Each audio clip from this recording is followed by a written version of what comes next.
Assalamualaikum warahmatullahi wabarakatuh. Perkenalkan, nama saya Ria Adiningsih, NIM 8577846.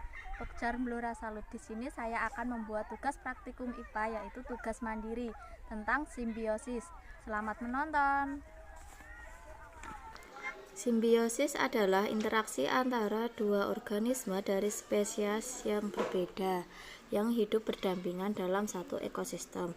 Hubungan ini dapat bersifat positif, negatif, atau netral, dan dibedakan menjadi beberapa jenis, antara lainnya yaitu 1. Simbiosis mutualisme adalah jenis interaksi antara dua organisme yang saling menguntungkan. Dalam hubungan ini, kedua pihak mendapatkan manfaat dari keberadaan satu sama lain. Contoh simbiosis mutualisme antara pohon jagung dan kupu-kupu adalah sebagai berikut. 1. Pohon jagung menyediakan nektar dari bunga-bunga yang bisa dimanfaatkan oleh kupu-kupu sebagai sumber makanan. Nektar ini kaya akan gula yang memberikan energi bagi kupu-kupu. Ketika kupu-kupu mengunjungi bunga jagung untuk mengambil nektar, mereka juga membantu dalam proses penyerbukan. Dengan cara ini, kupu-kupu membantu pohon jagung dalam reproduksi, yang memungkinkan pohon jagung menghasilkan biji dan memperbanyak diri. Dengan demikian, hubungan antara pohon jagung dan kupu-kupu saling menguntungkan karena kedua organisme mendapatkan manfaat dari interaksi tersebut.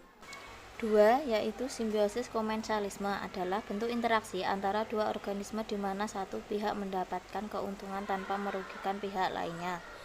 Berikut adalah contoh yang relevan. 1. Pohon trembesi dan tanaman paku. Tanaman paku sering tumbuh di dahan-dahan pohon trembesi. Di sini tanaman paku mendapatkan tempat tumbuh yang lebih baik, yaitu di mana tempat yang lebih tinggi dengan akses cahaya yang lebih baik. Sementara itu, pohon trembesi tidak terpengaruh secara negatif oleh keberadaan tanaman paku tersebut. Untuk contoh yang kedua yaitu pohon jati dan tanaman paku. Sama seperti dengan pohon trembesi, tanaman paku dapat tumbuh di pohon jati. Mereka memanfaatkan batang pohon jati sebagai tempat untuk tumbuh, mendapatkan kelembapan dan sinar matahari yang lebih baik.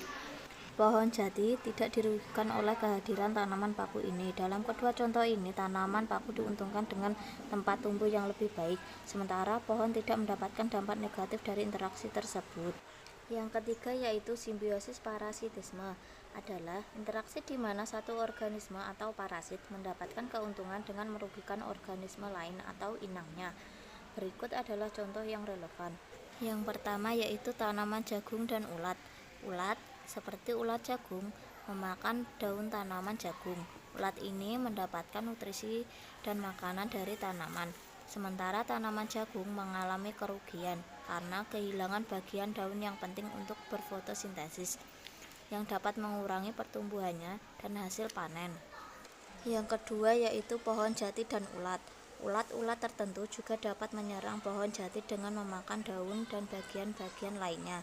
Kehadiran ulat ini dapat merugikan pohon jati, mengurangi kesehatan dan pertumbuhannya, dan tidak dapat berfotosintesis. Pohon jati tidak mendapatkan manfaat dari ulat tersebut, melainkan menderita kerugian akibatkan serangan mereka. Dengan kedua contoh ini, ulat berfungsi sebagai parasit, sedangkan tanaman jagung dan tanaman pohon jati sebagai inang yang dirugikan oleh keberadaan ulat tersebut. Cukup sekian tugas praktikum mandiri tentang simbiosis yang dapat saya sampaikan. Jika ada kekurangannya, saya mohon maaf. Wassalamualaikum warahmatullahi wabarakatuh.